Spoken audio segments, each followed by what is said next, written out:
എന്താ ചൂട്! ഈ വേനൽക്കാലത്ത് ഒട്ടും കെമിക്കൽ ചേർക്കാത്ത ഒരു അടിപൊളി സ്ക്വാഷ് നമുക്കുണ്ടാക്കിയെടുക്കാം.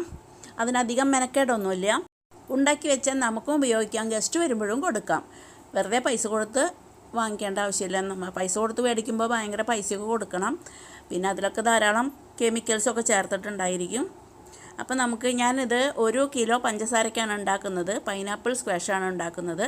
അതെങ്ങനെയാണ് ഉണ്ടാക്കുന്നതെന്ന് ഞാനിവിടെ ഒരു പൈനാപ്പിൾ എടുത്തിട്ടുണ്ട്.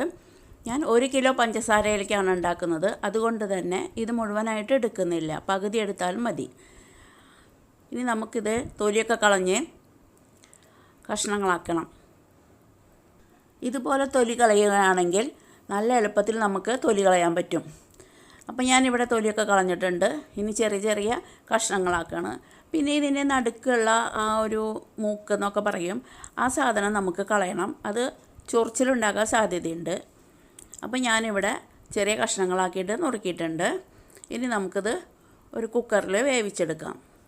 പൈനാപ്പിൾ കഷ്ണങ്ങളെല്ലാം ഞാനിവിടെ ചെറിയ കഷ്ണങ്ങളാക്കി എടുത്ത് വെച്ചിട്ടുണ്ട്. ഇനി ഒരു കുക്കർ എടുക്കാം, അതിലേക്ക് ഇടാം. ഒരു 2 ഗ്ലാസ് വെള്ളം ഒഴിച്ചു കൊടുക്കാം. എന്നിട്ട് 2-3 വിസിൽ അടിച്ചാൽ അത് വെന്ത് കിട്ടും. ഇനി നമുക്ക് പഞ്ചസാര സിറപ്പ് ഉണ്ടാക്കാം. ഒരു പാത്രത്തിലേക്ക് 1 കിലോ പഞ്ചസാര ഇട്ടിട്ടുണ്ട്. പിന്നെ അതിലേക്ക് 3 ഗ്ലാസ് വെള്ളമാണ് ഞാൻ ഒഴിച്ചു കൊടുക്കുന്നത്. പഞ്ചസാര നന്നായിട്ട് മെൽറ്റാക്കണം. ഈ സമയത്ത് നമുക്ക് ഒരു 5 ചെറുനാരങ്ങയുടെ ആവശ്യമുണ്ട്. അതുപോലെ തന്നെ ഒരു വലിയ കഷ്ണം ഇഞ്ചിയുടെയും ആവശ്യമുണ്ട്. ഈ സമയത്ത് നമുക്ക് അതിൻ്റെ നീരെല്ലാം എടുക്കാം. കുരുവൊക്കെ നീക്കി നീരെടുക്കാവുന്നതാണ്. അതുപോലെ തന്നെ ഇഞ്ചി നീരും ഉണ്ടാക്കി വയ്ക്കാം. പഞ്ചസാര എല്ലാം ലയിച്ച് വന്നിട്ടുണ്ട്. ഇനി ഇതിലേക്ക് തിളച്ചതിന് ശേഷം ഒരു 2 മിനിറ്റ് നേരം കൂടി നമ്മളിതൊന്ന് അലിയിപ്പിക്കണം. അതിനുശേഷം നമുക്ക് ഈ നാരങ്ങ നീര് ഒഴിച്ചു കൊടുക്കാം. നാരങ്ങ നീര് ഒഴിച്ചു കൊടുക്കുമ്പോൾ അത് പതഞ്ഞ് പൊങ്ങുന്നത് കാണാം. ഈ പഞ്ചസാരയുടെ ചളി ആണ്. ആ പത നീക്കിയാൽ ചളിയെല്ലാം പോയി കിട്ടും. ഇപ്പം നമ്മുടെ പൈനാപ്പിൾ കഷ്ണങ്ങളെല്ലാം വെന്തിട്ടുണ്ട്, ചൂടാറിയിട്ടും വന്നിട്ടുണ്ട്. ഇനി ഇത് നമുക്കൊരു മിക്സിയുടെ ജാറിൽ അടിച്ച് നന്നായിട്ട് അരച്ചെടുക്കാം. അരച്ചെടുത്തിട്ട് ഞാനിവിടെ അരിച്ചു വെച്ചിട്ടുണ്ട്.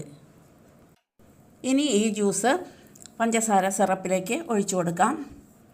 നന്നായിട്ട് തിളച്ച് വരുമ്പോൾ നമുക്കതിലേക്ക് ഇഞ്ചി നീരും കൂടി ചേർക്കണം.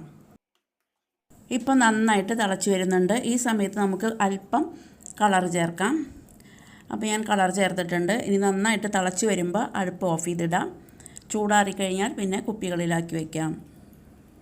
ഇപ്പം നമ്മുടെ സ്ക്വാഷ് ഇവിടെ ചൂടാറിയിട്ടുണ്ട്. ഇനി നമുക്ക് കുപ്പികളിലാക്കി വയ്ക്കാം. അപ്പോൾ സ്വാദിഷ്ടമായ പൈനാപ്പിൾ ജ്യൂസ് ഇവിടെ റെഡിയാണ്.